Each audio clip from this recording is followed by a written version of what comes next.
जय हिंद दोस्तों, ज्ञान बिंदु जीएस एकेडमी होमवर्क आप देख रहे हैं। आज के होमवर्क सीरीज की बात किया जाएगा। प्रथम यह सीरीज है और जो आपके आने वाले बिहार दरोगा, Bihar police, BSSC, BPSC, Bihar teacher के लिए इम्पोर्टेंट ये वीडियो क्लास है और इसमें डिस्कशन के साथ सारे क्वेश्चन को एनालिसिस कर दिया गया है। चलिए देर नहीं करते हुए पहले क्वेश्चन पर शुरू करते हैं। चैनल पर पहली बार जुड़े होंगे तो चैनल को सब्सक्राइब कर लेंगे ताकि आपको सारा टेस्ट सीरीज देखने को इसी चैनल पर मिल जाएगा। पहला क्वेश्चन पूछा गया है कि बिहार में पहली बार जो है राष्ट्रपति शासन कब लागू हुआ था और उसमें बिहार के मुख्यमंत्री कौन था दोस्तों। तो जब बिहार में जब पहली बार राष्ट्रपति शासन लगा हुआ था तो बिहार के मुख्यमंत्री जो थे भोला पासवान शास्त्री जो थे। और बात किया जाएगा दोस्तों बिहार में अब तक कितनी बार राष्ट्रपति शासन लगा हुआ है, तो 8 बार राष्ट्रपति शासन लग चुका है। और राष्ट्रपति शासन जो है आर्टिकल की बात किया जाए 356 और 365 के तहत लगेगा। और प्रथम बार जो बिहार में राष्ट्रपति शासन लगा हुआ था कब लगा हुआ था, 1968 में लागू हुआ था। 1968 से लेकर 2005 तक लेटेस्ट है। अब देखिएगा 1968 में लगता है पहली बार, 69 में, 72 में, 77 में, 80 में, आपको 95 में, 1999 में और 2005 में। और इस प्रकार से दोस्तों बिहार में 8 बार जो है राष्ट्रपति शासन लगा हुआ है। राष्ट्रपति शासन पूछता है राष्ट्रपति शासन किस देश से लिया गया है, ये दक्षिण अफ्रीका से लिया गया है, दक्षिण अफ्रीका। और ये भी क्वेश्चन पूछता है राष्ट्रपति शासन लगने के बाद कौन सा 2 आर्टिकल समाप्त नहीं होगा, तो 20 और 21 आर्टिकल जो है दोस्तों ये समाप्त नहीं होता है, आपको मौलिक अधिकार समाप्त नहीं होगा। तो 21 को बोलते हैं प्राण और दैहिक स्वतंत्रता बात बोली जाती है। और 20 में जो है कोई दंड अपराध किया गया है उसके 2 सदियों के लिए जो संरक्षण की बात किया गया है, तो ये भी बात याद रखना चलना है। और बिहार में प्रथम बार जो है राष्ट्रपति शासन आपको 1968 में लगा हुआ था जिसमें मुख्यमंत्री की बात किया जाएगा भोला पासवान शास्त्री थे। एक क्वेश्चन पूछ रहा है पंजाब और सतलज नदी के मध्य जो बहने वाली, बताना है कि इन 2 ई से हिमालय की यानी मध्य हिमालय के बीच में जो बहने वाली नदी का नाम बताएंगे तो ये आपको सबसे पहले ये याद रखना है, तो सिंधु और सतलज हो गया। सिंधु और सतलज ये मध्य हिमालय क्यों जाता है और ये कहाँ तक फैला हुआ है, तो मध्य हिमालय के विस्तार की बात की जाती है, इसे पंजाब हिमालय के नाम से भी जाना जाता है। जो सिंधु और सतलज के मध्य हिमालय वाले क्षेत्र को कौन सा हिमालय बोलेंगे, तो ये पंजाब हिमालय दोस्तों, पंजाब हिमालय बोला जाएगा। और पंजाब हिमालय की जो है लंबाई की बात करते हैं 560 किलोमीटर है। ठीक है, 560 किलोमीटर है। अगले क्वेश्चन की बात किया जाए कि 1809 में फारसी में 1809 में फारसी में गिफ्ट टू मेनोथिस्ट किसके द्वारा लिखा गया था, तो आप तो जानते ही ये गिफ्ट तो मेनोथिस्ट, तो ये राजा राम मोहन राय के द्वारा लिखा गया था। और राजा राम मोहन राय को जो है आधुनिक पुरुष के नाम से जाना जाता है। मृत्यु की बात, ये लंदन में इनका मृत्यु हुआ था। और संवाद कुमेदी आपको जो है याद रखें राजा राम मोहन राय के द्वारा। मिरातुल अखबार आपको जो है राजा राम मोहन राय के द्वारा निकाला गया था। महात्मा गांधी ने हिंद स्वराज की रचना मूल रूप से किस भाषा में किया हुआ था, तो ये गुजराती भाषा में हिंद स्वराज की रचना महात्मा गांधी ने किया था और ये गुजराती भाषा में। और ये भी आपको याद रखेंगे हिंद स्वराज में ही महात्मा गांधी ने ब्रिटिश संसद को जो क्या कहा था, ब्रिटिश संसद को जो बोला हुआ था बाज और बेसिया कहा हुआ था दोस्तों। ये हिंद स्वराज में गांधी जी ने ब्रिटिश संसद को जो है आपको बाज और बेसिया कहा था, जो हिंद स्वराज जो महात्मा गांधी के द्वारा गुजराती भाषा में लिखा गया था। अगले क्वेश्चन की बात करते हैं, प्रोटेम स्पीकर के जो है नियुक्ति कौन करेगा। प्रोटेम स्पीकर की नियुक्ति यह राष्ट्रपति के द्वारा नियुक्त किया जाता है। अगले क्वेश्चन की बात करते हैं कि दूध धारा और आपको कपिल धारा जलप्रपात किस नदी पर है, तो ये नर्मदा नदी पर है दोस्तों। तो दूध धारा और कपिल धारा पूछेगा तो आपको याद रखना नर्मदा नदी पर है। आंखों में प्रवेश करने वाली प्रकाश की मात्रा को कौन नियंत्रण करेगा, जो हमारी आंखों में जो है प्रकाश जो जाता है उसको कौन प्रकाश को नियंत्रण करता है, तो आइरिस करेगा, जिसको बोलते हैं परिचारिका बोला जाता है। परिचारिका ये हमारी आंखों में प्रकाश को नियंत्रण करने वाले हैं। अगले क्वेश्चन की बात करते हैं, किस आर्टिकल के तहत राष्ट्रपति मंत्री प्रधानमंत्री की सलाह से लोकसभा भंग करेगा, तो वह कौन सा आर्टिकल के तहत जो है राष्ट्रपति प्रधानमंत्री की सलाह से लोकसभा को भंग किया जा सकता है? तो आर्टिकल 85। और आर्टिकल 85, तो आर्टिकल 85 में को भंग कर सकता है, और संसद को जो है सत्रवाहूत करेगा, विघटन करेगा, है ना, करेगा। तो ये किसके अधिकार क्षेत्र में होता है? तो ये राष्ट्रपति के अधिकार क्षेत्र में ये बात आती है। लेकिन लोकसभा भंग राष्ट्रपति करेगा, ये आपको आर्टिकल 85 किसके सलाह पर? प्रधानमंत्री के सलाह पर करेगा। अगले क्वेश्चन की बात करते हैं, इसरो का गठन कब किया था? 1969 में किया गया था। वर्तमान में समय में की बात किया जाएगा, इसके अध्यक्ष कौन है? वी नारायण है, वी नारायण। और इसके मुख्यालय की बात करते हैं, बेंगलुरु में है, बेंगलुरु में इसका इसरो का मुख्यालय है, बेंगलुरु में। घोड़ासवारी के मैदान को क्या कहा जाएगा? तो घोड़ासवारी के मैदान को हम लोग जानते हैं एरिना के नाम से जाना जाता है। घोड़सवारी के मैदान को क्या कहा जाएगा? एरिना कहा जाता है, एरिना। वही नेक्स्ट क्वेश्चन की बात करते हैं, विश्व शिक्षक दिवस पूछ रहा है, तो 5 अक्टूबर को विश्व शिक्षक दिवस मनाया जाता है। और 5 विश्व जो शिक्षक को 5 अक्टूबर को मनाया जाता है। अगले को बात करते हैं, 5 सितंबर को राष्ट्रीय शिक्षक दिवस मनाए जाते हैं, सर्वपल्ली राधाकृष्णन के जन्म दिवस पर। अगले क्वेश्चन की बात करें, 5 अक्टूबर को डॉल्फिन दिवस भी मनाया जाता है, ये भी बात याद रखना है। नेक्स्ट क्वेश्चन की बात करते हैं, राष्ट्रपति के द्वारा लोकसभा और राज्यसभा में कुल कितने सदस्य को मनोनीत करने का अधिकार दिया गया है? तो बात जो किया गया है, राज्यसभा, तो इसको राज्यसभा लोकसभा नहीं, संसद, लोकसभा, राज्यसभा, संसद हो गया। संसद किस आर्टिकल में? तो संसद हो गया। उसके बाद संसद, इसको ट्रिक है सरला, स से संसद, र से हो गया राज्यसभा, और लोकसभा हो गया। तो ये हो जाएगा 79, ये हो जाएगा 80 राज्यसभा, आपको लोकसभा 81 में, लोकसभा 81। तो इसको याद रखें सरला। तो संसद की जानकारी किस आर्टिकल में? 79 में। राज्यसभा की जानकारी आपको 80 में, और लोकसभा की जानकारी हमें मिलती है 80 में मिलती है। तो ये राष्ट्रपति को जो है लोकसभा में आपको याद रखेंगे। तो आप लोकसभा में राष्ट्रपति जो है 12 व्यक्तियों को मनोनीत करेगा, ठीक है ना, और 2 एंग्लो इंडियन को मनोनीत करता है, जो अब खत्म कर दिया गया है, ठीक। 12 और 14, यानी कुल मिलाकर 12, यानी आपको जो है 2 तो आपको तो खत्म कर दिया, एंग्लो इंडियन को खत्म किया गया, तो यही आपको 14 को लिखा गया था। तो इस प्रकार जो है 12 को मनोनीत किया जाता है। अगले क्वेश्चन की बात करते हैं, केंद्रीय मगरमच्छ प्रजनन प्रबंधन प्रशिक्षण संस्थान पूछ रहा है, तो ये आपको हैदराबाद में दोस्तों केंद्रीय मगरमच्छ प्रजनन प्रबंधन की बात किया जाएगा, तो आपको याद रखना है हैदराबाद ऑपरेशन पोलो के द्वारा मिलाया गया था। हैदराबाद जो है मूसी नदी के किनारे पर बसा हुआ है। हैदराबाद और सिकंदराबाद को जुड़वा राजधानी के नाम से बोला जाता है। नेक्स्ट क्वेश्चन की बात करते हैं, किस रंग के प्रकाश का परिकीर्णन न्यूनतम होता है? न्यूनतम पूछेगा तो न्यूनतम पूछेगा लाल का, अधिकतम पूछेगा तो बैगनी का। तो रंगों में सबसे ज्यादा आपको न्यूनतम पूछेगा तो लाल रंग का हो गया, अधिकतम आपको बैगनी रंग का हो गया दोस्तों, बैगनी रंग का। अगले क्वेश्चन पर आ जाते हैं। अगले क्वेश्चन पूछ रहा है, स्विट्जरलैंड की मुद्रा को क्या कहा जाएगा? स्विट्जरलैंड के मुद्रा को जो है फ्रैंक कहा जाएगा, फ्रैंक। ये जो फ्रैंक जो है आपको स्विट्जरलैंड की मुद्रा का फ्रैंक हो गया स्विट्जरलैंड में लोकतंत्र कैसे है? तो आपको याद रखें, जनमत संग्रह के द्वारा यहाँ पर जो है जनमत संग्रह वाला लोकतंत्र है। अगले क्वेश्चन की बात करते हैं, भारत का जलीय और स्थलीय दोनों क्षेत्र मिलाकर अक्षांशीय विस्तार बताना है, यानी जलीय क्षेत्र और अक्षांशीय विस्तार बताना है।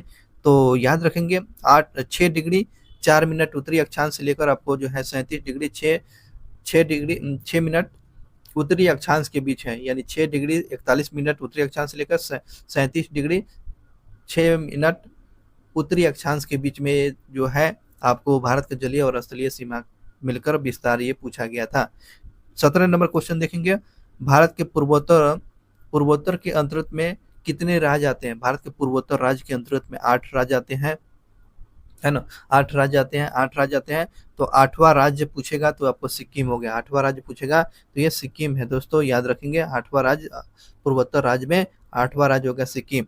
खंबात की खाड़ी किन दो के बीच में अवस्थित है? खंबात की खाड़ी पूछ रहा है तो किन दो के बीच में है? तो दमन और दीव के बीच में। आपको याद रखना है, खंबात द्वीप जो है दमन और दीव के बीच में अवस्थित है। किस राज्य की जो है समुद्री सीमा जो सबसे लंबी है? पूछ रहा है कि सबसे लंबा जो है समुद्री सीमा लगने वाला कौन सा राज्य? तो ये गुजरात है दोस्तों। गुजरात जो है सबसे लंबा समुद्री सीमा तय करता है।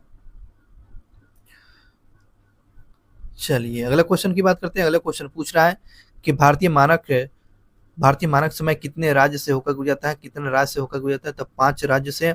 कितने राज्य से होकर गुजरेगा? तो 5 राज्य से होकर गुजरेगा। और 82° पूर्वी अक्षांश से होकर गुजरता है। तो कितने राज्य से मानक समय गुजरेगा? तो 5 राज्य से। 6 डिग्री चैनल पूछ रहा है तो बताएं। 6 डिग्री चैनल जो है ग्रेट निकोबार के बीच में है। 6 डिग्री चैनल ग्रेट निकोबार, और ग्रेट निकोबार ये सुमात्रा, ग्रेट निकोबार और आपको सुमात्रा, ये यही आपको 6 डिग्री चैनल को अलग करेगा। अगला क्वेश्चन की बात करते हैं। भारत का औसतम समुद्र तल का मापन कहाँ से किया जाएगा? तो आपको चेन्नई से किया जाता है। भारत का जो औसतम समुद्री जो है सी लेवल का मापन जो है कहाँ से किया जाएगा? तो ये चेन्नई से किया जाता है। चेन्नई से दोस्तों याद रखेंगे। अगर 0 डिग्री अक्षांश रेखा पर दिन का समय 12 बज रहा है, ठीक है ना, 0 डिग्री अक्षांश पर जो 12 बज रहा है, तो आपको 100 डिग्री पूर्वी देशांतर में समय क्या हो जाएगा? 100 डिग्री के समांतर में जो हो जाएगा आपको 6:40 6:40 आपको जो है पीएम होगा। 6:40 पीएम हो जाएगा। और 1 डिग्री देशांतर को पार करने में कितना मिनट का समय लगता है? 4 मिनट का समय लगता है। ये भी बात याद रखेंगे। अक्षांश रेखा की पहचान यानी ग्लोब ये हो गया। और इस पर ग्लोब पर खींची गई खड़ी रेखा को हम लोग क्या बोलेंगे? अक्षांश बोलेंगे। अब पड़ी रेखा को आपको देशांतर बोलेंगे। क्या बोलेंगे? देशांतर बोलेंगे। तो ये आपको अक्षांश क्या बताएगा? ये टाइम जोन बताता है। ये जो है ये टाइम जोन बताता है। और आपको अक्षांश जो है आपको दिशा दिशा क्या बोलते हैं, मौसम की संबंधित, मौसमी संबंधी घटनाएं बताती हैं। तो इसमें कंफ्यूजन की स्थिति नहीं बनना चाहिए। अगले क्वेश्चन की बात करते हैं कि संपूर्ण पृथ्वी को कितने अक्षांशों में बांटा गया है? तो आपको जो है संपूर्ण पृथ्वी को, आपको ये पृथ्वी को जो है अक्षांशों को 179 या 180 अक्षांशों में बांटा गया। अक्षांशों ये जो है आपको याद रखेंगे। पृथ्वी पर ये अक्षांश रेखाएं हैं। तो कितने रेखाएं खींचा गया है? तो इसमें जो है एक बीच वाला रेखा हो गया, प्रधान रेखा हो गया, ये बीच को हो गया प्रधान रेखा। तो इसलिए आपको जो है ना इस रेखा को मिलाकर जो है पूछेगा तो आपको 180 हो गया, और ये सब को हो गया तो 179। आइए बात करते हैं विश्व का मानचित्र किसने सर्वप्रथम भारत को किसने दर्शाया हुआ था? टॉलमी ने भारतीय मानचित्र पर जो सर्वप्रथम भारत को किसने दर्शाया था? तो टॉलमी के द्वारा ये दर्शाया गया था, टॉलमी के द्वारा। भारत के जो कितने राज्य कर्क रेखा के उत्तर में स्थित है? तो कर्क रेखा के उत्तर में पूछेगा तो 12 गो राज्य है, और दक्षिण में आपको 8 राज्य है। भारत के जो है कर्क रेखा के उत्तर में पूछेगा तो 12 राज्य, और दक्षिण में आपके 8 राज्य हैं। कर्क रेखा 82° पूर्वी देशांतर एक दूसरे किस राज्य में प्रतिच्छेपित करती है, यानी एक दूसरे पर काटती है? 82° कर्क रेखा और पूर्वी देशांतर रेखा एक दूसरे पर कहाँ प्रतिच्छेदित करती है? तो छत्तीसगढ़ को बघेलखंड में। छत्तीसगढ़ में जो है बघेलखंड में जो है एक दूसरे को प्रतिच्छेदित करती है, यानी एक दूसरे को काटने का काम करती है। वही क्वेश्चन पूछा गया भारतीय उप महाद्वीप की संख्या कितने हैं? तो भारतीय उपमहाद्वीपों की संख्या आपको 5 है। भारतीय उपमहाद्वीपों की संख्या कितना है? 5 है। भारत के कितने ऐसे राज्य हैं जिसकी सीमा अंतर्राष्ट्रीय सीमा को स्पर्श नहीं करता है? तो 12 जो है आपको याद रखें, 12 राज्य ऐसे हैं जो अंतर्राष्ट्रीय सीमा को स्पर्श नहीं करता है। लेकिन जो है कितना राज्य आपको जो अंतर्राष्ट्रीय सीमा से स्पर्श करती है? तो यह 16 हो जाएगा। 12 नहीं करेगा, 16 आपको जो है ये राज्य स्पर्श करता है अंतर्राष्ट्रीय सीमा से। नेक्स्ट क्वेश्चन की बात करते हैं। तमिलनाडु के कन्याकुमारी से कृष्णा नदी डेल्टा तक के मैदान को क्या कहा जाएगा? इस तट को क्या कहा जाएगा? आपको कन्याकुमारी यानी तमिलनाडु के कन्याकुमारी से लेकर आपको कृष्णा नदी डेल्टा के तट को हम लोग किस नाम से जाना जाता है? तो आपको कोरोमंडल तट के नाम से जाना जाता है। कोरोमंडल तट जो है किस नदी डेल्टा से बना हुआ है? तो आपको कृष्णा नदी। और कहाँ से कहाँ तक? आपको तमिलनाडु के कन्याकुमारी के तट को हम लोग क्या बोलेंगे? कोरोमंडल तट कहा जाएगा। नेक्स्ट क्वेश्चन की बात करते हैं। सहकारी क्षेत्रों के विकास के लिए किस वर्ष जो है सहकारी मंत्रालय की स्थापना किया गया था? तो ये सहकारी क्षेत्रों के विकास करने के लिए सहकारी मंत्री का जो है वो गठन जो किया गया था, आपको याद रखना 2021 में इसकी स्थापना किया गया सहकारी मंत्री मंत्रालय। आगे बढ़ते हैं, 2001 और 2011 के बीच के जनसंख्या में कितनी परसेंट वृद्धि हुआ है? तो 2001 से लेकर 2011 के बीच में जो है भारत की जनसंख्या वृद्धि पूछ रहा है, 17.67% की वृद्धि हुआ है, 17.67% की वृद्धि जनसंख्या दर वृद्धि हुआ है। अगले क्वेश्चन की बात करें, केंद्रीय महिला और बाल विकास मंत्री श्रीमती अन्नपूर्णा देवी ने बाल विवाह मुक्त भारत जो है राष्ट्रीय अभियान की शुभारंभ किया हुआ है, यानी बाल विवाह मुक्त करने के लिए जो है आपको महिला और बाल विकास मंत्री जो है अन्नपूर्णा देवी ने जो बाल विवाह मुक्त भारत जो है इसको शुरुआत किया गया है ये अभियान को। तो आपको याद रखना 25 नवंबर 2024 को कहाँ से शुरू की थी? तो ये नई दिल्ली से शुरू किया गया है। नेक्स्ट क्वेश्चन की बात करते हैं, अंतर्राष्ट्रीय महिला विरोधी हिंसा उन्मूलन दिवस को मनाते हैं? तो आपको याद रखना है 25 नवंबर को मनाया जाता है। अंतर्राष्ट्रीय महिला विरोधी हिंसा उन्मूलन दिवस को मनाते हैं तो 25 नवंबर को ही मनाया जाता है, 25 नवंबर को ही मनाया जाता है। नेक्स्ट क्वेश्चन की बात करते हैं, प्रधानमंत्री जन धन योजना की शुरुआत किया गया था, तो आपको 28 अगस्त 2014 को 28 अगस्त 2014 को प्रधानमंत्री जन धन योजना की शुरुआत किया गया था। अगर इसके उद्देश्य की बात करते हैं, वित्तीय समावेशन के लिए जन धन योजना की शुरुआत किया गया था, 28 अगस्त 2024 को शुरू किया गया था। नेक्स्ट क्वेश्चन की बात करते हैं, केंद्रीय स्वास्थ्य और परिवार कल्याण मंत्रालय की ओर से जारी राष्ट्रीय परिवार और स्वास्थ्य सर्वेक्षण आंकड़ा जो है आंकड़ा के अनुसार जो है किस राज्य में बाल विवाह सबसे अधिक प्रचलित है? तो ये जो क्वेश्चन पूछ रहा है कि बताएंगे कि ये जो है आपको किस राज्य में सबसे ज्यादा बाल विवाह की स्थिति है? तो पश्चिम बंगाल में जो बाल विवाह जो है आपको 41.6 है ना, इतना परसेंट है, और बिहार में आपको 40.8% की है जो बाल विवाह। ये परसेंट की बात है, सबसे ज्यादा बाल विवाह पश्चिम बंगाल में और बिहार में दूसरे स्थान पर है। 41.6% आपको जो पश्चिम बंगाल में, 40.8% जो है बिहार में आपको बाल विवाह की स्थिति बनी हुई है। ग्लोब गर्ल्स हुड रिपोर्ट पूछ रहा है किसके द्वारा जारी किया था? तो सेव द चिल्ड्रेन संस्था के द्वारा ग्लोब गर्ल्स हुड रिपोर्ट जारी किया जाता है। नेक्स्ट क्वेश्चन की बात करते हैं, भारत में जन्म और मृत्यु रजिस्ट्री अधिनियम कब पारित किया गया था? भारत में जन्म और मृत्यु रजिस्ट्री अधिनियम कब पारित लाया गया था? 1969 में। इसरो की स्थापना 1969 में किया गया था, और इस प्रकार भारत में जन्म और मृत्यु रजिस्टर के अधिनियम की शुरुआत आपको 1969 में, एक साथ दोनों को याद रखेंगे। भारत में प्रथम बार जनगणना पूछ रहा है, तो लॉर्ड मेयो के समय में जारी किया गया था, लॉर्ड मेयो के समय में, और ये कब? 1751 में इसको किया गया था। और बात किया जाएगा अब 1851 में ना, 1851 में ओहो प्रथम बार पूछेगा तो 1872 में लॉर्ड मेयो के समय, सॉरी आपको देखेंगे सबसे पहले जो है जनगणना पूछेगा तो लॉर्ड मेयो के समय में, और भारत में प्रथम बार पूछेगा, पहली बार जनगणना पूछेगा स्वतंत्रता के बाद जो है 1951 में। यहाँ पर क्वेश्चन फंस सकता था, तो लॉर्ड मेयो के समय में याद रखेंगे प्रथम बार जो है स्वतंत्रता से पहले जनगणना शुरू किया गया था। जनगणना पूछ लेता है किस सूची का विषय है, तो ये आपका संघ सूची का विषय है, और स्वतंत्र भारत में जनगणना की शुरुआत 1951 में शुरू किया गया था। ठीक है, अगले क्वेश्चन की बात किया जाएगा, भारत में सबसे अधिक जनसंख्या वाला केंद्र शासित प्रदेश पूछना है, सबसे कम पोला पूछ रहा है, सबसे कम पूछेगा तो कम में आपको लक्षद्वीप बताना है, और अधिक से अधिक पूछेगा तो आपको दिल्ली बताना है। तो किस केंद्र शासित प्रदेश में जनसंख्या कम? तो लक्षद्वीप में, और अधिक से अधिक आपको नई दिल्ली याद रखें, नई दिल्ली में सबसे ज्यादा है। तो भारत में सबसे अधिक जो है वर्षों तक रहने वाला यूरोपीय कंपनी का नाम क्या है? पुर्तगाली जो है ईस्ट इंडिया कंपनी, जो सबसे लंबा समय तक रही। सबसे पहले पुर्तगाली आते हैं, और लास्ट में आपको 1961 में गोवा को मुक्त करके जाता है। अगले क्वेश्चन की बात करते हैं, भारत में जो है पुर्तगाली शासन का वास्तविक संस्थापक किसको बोला जाता है? अल्बुकर्क को बोला जाता है। भारत में जो है पुर्तगाली शासन का वास्तविक शासक पूछा जाएगा, संस्थापक पूछा जाएगा, तो अल्बुकर्क बताना है, अल्बुकर्क। अगले क्वेश्चन की बात किया जाता है, किस स्थान पर भारत में जो है प्रथम जो है नगर निगम की स्थापना किया गया तो मद्रास में आपको जो है 1688 में किया गया था। 1688 में याद रखेंगे, मद्रास में जो है प्रथम जो है नगर निगम की स्थापना किया गया, मद्रास में इसकी स्थापना किया गया था।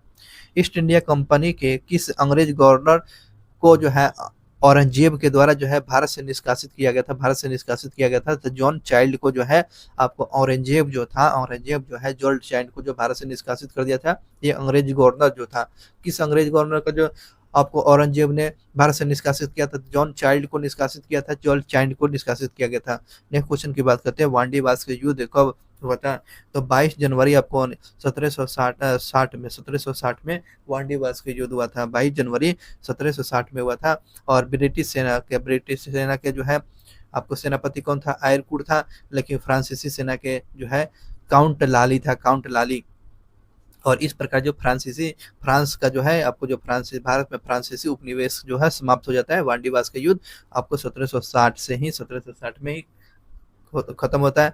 तो ये किसके बीच में? तो ये अंग्रेजों और आपको फ्रांसीसियों के बीच में वांडीवास का युद्ध लड़ा गया था, जिसमें जो आयरकुट जो है ब्रिटिश सेना का सेनापति था और काउंट लाली जो था आपको फ्रांसीसी सेना का आपको सेनापति के रूप में काम कर रहा था। अगले क्वेश्चन की बात करते हैं, फ्रांसीसी सेना का मुख्यालय पूछ रहा है। तो पांडिचेरी पांडिचेरी या पुडुचेरी वही है। आपको फ्रांसीसी सेना का मुख्यालय याद रखेंगे तो ये पुडुचेरी में था, पुडुचेरी में।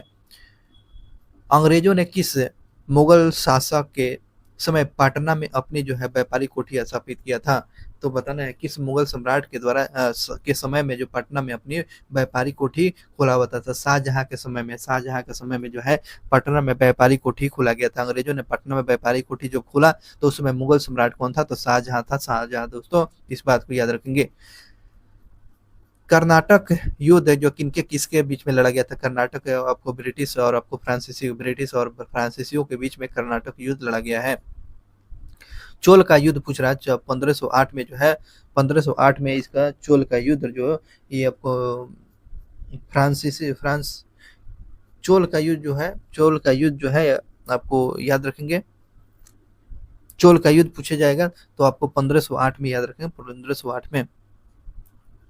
अगले क्वेश्चन की बात किया जाए, अगले क्वेश्चन में पूछ रहा है कि राजा राम मोहन राय का पूर्वगामी किसने कहा है? राजा राम मोहन राय को पूर्वगामी किसने कहा? तो अल्बुकर्क ने कहा है। राजा राम मोहन राय को जो है पूर्वगामी कहने वाला कौन सा आपको गवर्नर था? तो अल्बुकर्क जो था, अल्बुकर्क था। नेक्स्ट क्वेश्चन की बात किया जाता है, भारतीय सेना ने आपको 1961 में ऑपरेशन के तहत जो है किस ऑपरेशन के तहत गोवा को पुर्तगालियों से मुक्ति कराया था? तो ऑपरेशन विजय के तहत है 1961 में जो है ऑपरेशन विजय के तहत जो पुर्तगालियों से गोवा को मुक्ति कराया गया था 1961 में।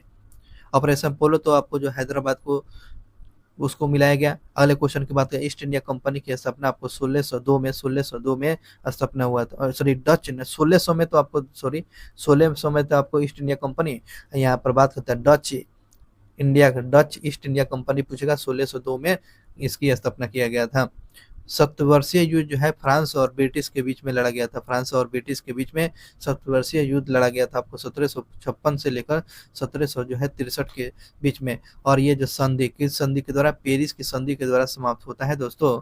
तो 7 वर्षीय युद्ध जो है समाप्ति पेरिस की संधि के द्वारा, और 7 वर्षों तक चला हुआ था ब्रिटेन और फ्रांस के बीच में। और ये 1756 से लेकर 1763 के बीच में चला हुआ था। नेक्स्ट क्वेश्चन की बात करते हैं, किसे ईस्ट इंडिया कंपनी के बारे में यह टिप्पणी किया है कि कंपनी एक असंगत है परंतु उसका व्यवस्था का भाग है जहां तक सब कुछ ही असमान है। तो ये लॉर्ड मैकाले ने ईस्ट इंडिया कंपनी पर जो बात बोली हुई थी कि कंपनी एक असंगत है परंतु ये व्यवस्था का भाग है जहां पर सब कुछ ही असंगत है। तो लॉर्ड मैकाले ने इस बात को कहा हुआ था। अंग्रेजों के द्वारा प्रथम मान्यता प्राप्त फैक्ट्री कहाँ खोला गया था? अंग्रेजों के द्वारा प्रथम जब मान्यता प्राप्त पूछेगा तो मुसलेपट्टनम जो है आपको 1611 में अंग्रेजों के द्वारा मान्यता प्राप्त जो है आपको फैक्ट्री कहाँ लगाया? तो मुसलेपट्टनम में लगाया था 1601 में 11 में। अगले क्वेश्चन की बात करते हैं, किस अधिनियम के द्वारा जो है बंगाल के गवर्नर को बंगाल का गवर्नर जनरल बना दिया गया। बंगाल के गवर्नर को अब जो है गवर्नर जनरल के नाम से जाना जाएगा। तो 1773 के रेगुलेटिंग एक्ट के द्वारा 1773 के रेगुलेटिंग एक्ट के द्वारा जो है बंगाल के गवर्नर को बंगाल के गवर्नर जनरल, इसके नाम में जनरल लग जाता है, तो ये 1773 से जनरल कहा जाने लगा। नेक्स्ट क्वेश्चन की बात करते हैं, कंपनी के कर्मचारियों को बिना लाइसेंस प्राप्त किए निजी व्यापार तथा जो है भारतीयों से उपहार लेने पर भी प्रतिबंध लगा दिया है। 1773 के रेगुलेटिंग एक्ट के द्वारा जो है आपको बिना लाइसेंस से जो है व्यापार नहीं कर सकते हैं और भारतीय से उपहार नहीं ले सकते हैं। ये आपको 1773 के रेगुलेटिंग एक्ट के द्वारा बंद कर दिया गया। रेगुलेटिंग एक्ट 1773 में निहित जो है कमियों को दूर करने के लिए जो है ब्रिटिश संसद ने एक जो है एक्ट पारित किया था।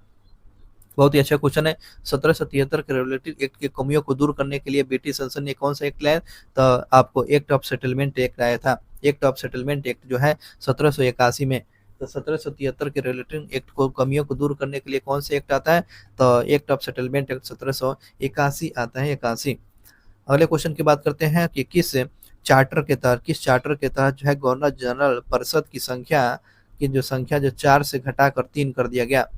तो ये बताना है किस एक्ट के तहत है गवर्नर जनरल के परिषदों में जो है संख्या 4 से घटाकर कितना कर दिया गया, 3 कर दिया गया। तो यही क्वेश्चन पूछ रहा था, तो आपको याद रखना है दोस्तों, आपको 1784 के पिट्स इंडिया एक्ट के तहत जो है आपको 4 से घटाकर जो है 3 कर दिया गया, पिट्स इंडिया 1784। नेक्स्ट क्वेश्चन की बात करते हैं, गवर्नर जनरल को जो है बीटो पावर की शक्ति का अधिकार मिल गया। तो आपको 1786 के तहत जो है गवर्नर जनरल को जो है बीटो पावर मिल जाता है। तो क्वेश्चन पूछेगा गवर्नर जनरल को बीटो पावर किस है, आपको अमेंडमेंट के द्वारा, तो आपको 1786 अमेंडमेंट के द्वारा इसको मिला हुआ था। नेक्स्ट क्वेश्चन की बात करते हैं, किस अधिनियम के तहत कंपनी को जो भारत में व्यापार का एकाधिकार को है 20 वर्षों के लिए 20 वर्षों की अवधि के लिए बढ़ा दिया गया था। तो 1793 के चार्टर एक्ट के द्वारा जो है आपको 20 वर्षों के लिए कंपनी की अवधि आपको बढ़ा दिया था। सबसे पहले ये क्वेश्चन पूछेगा 20 वर्षों के लिए बढ़ाया गया था, कौन सा चार्टर एक्ट के द्वारा, 1793 के चार्टर एक्ट के द्वारा। नेक्स्ट क्वेश्चन की बात किया जाएगा, प्रथम विधि आयोग का गठन आपको कब किया गया था, 1834 में किया गया। 1834 में प्रथम विधि आयोग का गठन किया गया था, किसके द्वारा, तो लॉर्ड मैकाले के द्वारा किसकी प्रथम विधि आयोग का गठन किया गया था। प्रथम विधि आयोग का गठन लॉर्ड मैकाले के द्वारा 1834 में। अगले क्वेश्चन की बात करते हैं, ब्रिटिश सरकार किस अधिनियम ने पहली बार जो है भारतीय शिक्षा पर 1 लाख रुपया खर्च करने की बात किया था। तो 1 लाख रुपया खर्च करने पर आपको कौन सा एक्ट के द्वारा, आपको 1813 चार्टर एक्ट के द्वारा जो है 1800 चार्टर एक्ट के द्वारा भारतीयों पर 1 लाख रुपया खर्चा किया जाएगा। और 1813 में ही आपको चीनी और आपको चाइना के साथ व्यापार को एकाधिकार को नहीं समाप्त किया गया था। उसके बाद सारा चीज आपको कंपनी के एकाधिकार को समाप्त कर दिया गया था। और 33 में चीन और आपको चाय के साथ जो व्यापार किया जाता था वो खत्म हो गया 33 में। अगले क्वेश्चन की बात करते हैं, 1773 के अधिनियम के द्वारा जो कोलकाता का सर्वोच्च न्यायालय की स्थापना किया गया। तो यह 1773 के रिलेटिव एक्ट के द्वारा 1774 में कोलकाता में उच्च न्यायालय की स्थापना किया गया, जिसके प्रथम मुख्य न्यायाधीश पूछेगा सर एलिजा इम्पे जो है कोलकाता उच्च न्यायालय के प्रथम मुख्य न्यायाधीश बनते हैं। नेक्स्ट क्वेश्चन की बात करते हैं, किस अधिनियम के तहत मद्रास और मुंबई के गवर्नर और बंगाल के गवर्नर जनरल के अधीन कर दिया गया है ना। मद्रास और मुंबई के जो है गवर्नर जनरल को जो है अब किसके अधीन काम करेगा, तो बंगाल के गवर्नर के अधीन काम करेगा। तो कौन सा कब कर दिया गया, कब कर दिया गया अधिनियम, तो 1773 के रिलेटिव एक्ट के द्वारा जो है आपको मद्रास और मुंबई के जो गवर्नर अब किसके अधीन काम करेंगे, तो बंगाल के अधीन काम करेंगे, बंगाल के गवर्नर के अधीन काम करेंगे। 1773 के रिलेटिव एक्ट के द्वारा ये बात कर दिया गया। अगले क्वेश्चन की बात करते हैं, 1784 के अधिनियम पारित होने के समय ब्रिटेन में जो है ब्रिटेन के प्रधानमंत्री बताना है।